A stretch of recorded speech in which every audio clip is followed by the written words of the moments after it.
Para mim, uma das grandes confusões que eu ouço, né, da galera ao meu redor eu entendi que por estarmos agora nesse período da graça, e aí usado esse termo que já é controverso, então não tem mais a lei. Eu não tenho mais que obedecer à lei, porque tem vários textos me dizendo isso. E aí essa pessoa fica nessa grande confusão, entendeu? Tá, então, mas eu faço o que depois da graça? Como é que eu obedeço, não obedeço? Obedecer a legalismo, não obedecer? E fica nessa grande confusão de Cristo eliminou a lei? Acabou? Bom, então vamos lá. Isso é um assunto que eu acho que a gente tem que começar por ele. Tá. Aliás, talvez a história mais condensada dessa mudança de lei para a graça, João 1,17 diz, a lei foi dada por intermédio de Moisés, a graça e a verdade vieram por meio de Jesus. Talvez a história bíblica que mais condensa essa doutrina, ao meu entender, está lá em João 8. Quando a mulher é apanhada em flagrante adultério, as pessoas trazem para Jesus, fariseus e escribas, eram os religiosos da época, e vieram com o intento de tentar Jesus. Por quê? Jesus já estava sinalizando no ensino dele mudanças. Então ele dizia, ouviste o que foi dito aos antigos, ele estava a lei de Moisés, eu, porém, vos digo. Né? Então ele chega e diz, Moisés mandou apedrejar, o que é que o Senhor diz?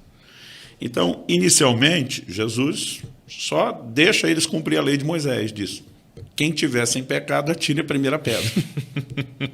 Ele só colocou um detalhe. Um detalhista. Né? Mas ele diz, vai lá, cumpre, começa por quem? Mas a Bíblia diz que eles acusados pela consciência vão saindo. Mas finalmente sobra Jesus e a mulher. E nós sabemos pela Escritura que Jesus não tinha pecado. Então, de acordo com a própria proposta de Jesus, ele poderia e deveria, de acordo com a lei de Moisés, apedrejá-la. Tá. Agora, essa não seria a primeira exceção. Davi tinha cometido tanto um adultério como um homicídio. Pela lei de Moisés, ele deveria morrer. Natã chega e traz uma mensagem como um profeta da parte do Senhor. Seu pecado foi perdoado, você não vai morrer. Ainda que ele anuncia consequências que se manifestariam, porque tem gente que acha que o pecado perdoado não tem consequência, é outro engano, a gente percebe uma janela de graça sendo aberta, porque o tempo todo Deus está projetando o que ele faria no futuro. Sim. Hebreus 10:1, assim como Colossenses 2:16, 17, diz que a lei não tinha imagem exata das coisas, mas a sombra de bens vindouros. Então, o tempo todo estava sendo anunciado. Agora, o que Jesus, obviamente, está tentando apresentar ali, não é um posicionamento de quem veio quebrar a lei de Moisés. Eu acho que o ponto de partida que nós precisamos entender, quando fala de lei e graça, está em Hebreus capítulo 7, verso 12. A Bíblia diz, onde há mudança de sacerdócio, há mudança de lei. Mudança de lei. Mudança, não aniquilação, não eliminação, extinção, não desaparecimento. Então, quando Romanos 10 está dizendo o fim da lei é Cristo, não está falando do fim de todo e qualquer tipo de lei. Entendi. Está falando do fim de uma lei que regia um sacerdócio. Não significa que não tenha outra lei a partir de agora, porque Jesus deixou claro que haveria lei. E diz em João 13:34, um novo mandamento vos dou. Exato. Em João 14:21, aquele que me ama, aquele que tem os meus mandamentos e os guarda, esse é o que me ama. Em Mateus 28, na grande comissão, façam discípulos das nações, ou seja, gentios, porque agora, em nome da graça, estão dizendo que Jesus veio falar para o judeu e não para o cristão da nova aliança, o que é um absurdo.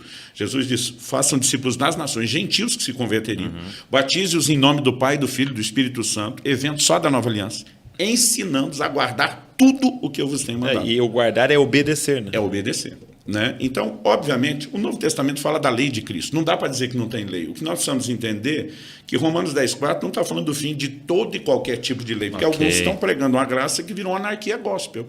Nós estamos voltando na época do juízo, onde cada um fazia o que parecia bem aos seus olhos. Então, aliás, não faria sentido Paulo falar sobre isso e depois falar tanto de obediência.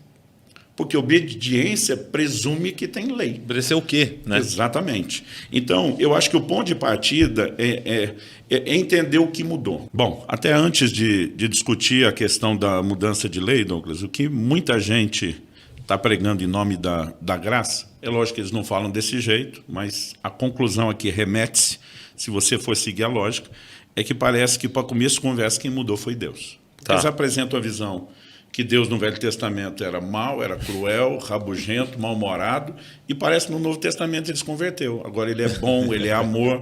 Né? Ele aceitou Jesus. Eu sei que a gente está falando assim para ser sarcástico mesmo, porque a intenção é essa. Né? E isso é um negócio assim, é inconcebível para mim, alguém que estuda a Bíblia apresentar uma versão dessa. Porque quando você vai estudar os atributos de Deus, um dos pontos de partida é a imutabilidade de Deus. Malaquias 3,6, eu, o Senhor, não mudo. Tiago 1,17, nele não há mudança nem sombra de variação. É lógico que a revelação de Deus é progressiva, no sentido da gente descobrir melhor quem Ele é, mas Ele não mudou.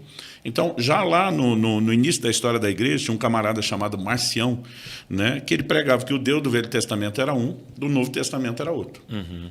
Mas, apesar de ter sido combatido como herético, para mim faz mais sentido ele mudar o Deus do que dizer que o Deus é que mudou. Tipo, são deuses diferentes. Seria mais aceitável. Mas não um Deus melhorando. Né? Ele só aceitava os escritos de Paulo, na verdade, a maioria dos escritos de Paulo, porque ele alegava que quem teve a revelação da graça foi Paulo. Ou seja, essa conversa que a gente ouve hoje em dia, que o que Jesus falou era para o judeu da velha aliança, que quem teve a revelação da graça... Que para a igreja é só Paulo. São reinvenções das mesmas velhas heresias que de tempo em tempo voltam. Por quê? Porque falta entendimento. Então, Deus não mudou. Vamos começar a descartar. Não é isso. Deus é o mesmo, ok. Se Deus não mudou, o que é que mudou? Antes tinha lei, agora não tem mais? Já provamos que também não é isso. Porque a Bíblia fala de mudança de lei, não de ausência de lei. Então, qual era o propósito da lei na velha aliança? Ela foi dada com um motivo, que houvesse obediência. Qual o propósito da lei da nova aliança? Ainda que seja uma lei diferente, que não repete os ritos cerimoniais, né? Que o livro de Hebreus, na verdade, cita, e eu acredito que há um desenho que a gente precisa entender, por exemplo, como que eu não torno isso grande? Então, vamos lá, vou voltar no por exemplo, facilitar quem está editando. Por exemplo, em Hebreus capítulo 9, nos versículos 9 e 10, falando do tabernáculo, a Bíblia diz, isso é uma parábola para a época presente. E segundo essa, se oferecem tanto dons como sacrifícios, embora estes, no tocante à consciência, sejam ineficazes para aperfeiçoar aquele que presta culto. Isso é um assunto para a gente daqui a pouco mexer, mas eu quero destacar essa frase. Ineficazes para aperfeiçoar aquele que presta culto. E diz assim, os quais não passam de ordenanças da carne, baseadas somente em comidas, bebidas e diversas abluções, impostas até o tempo oportuno da reforma.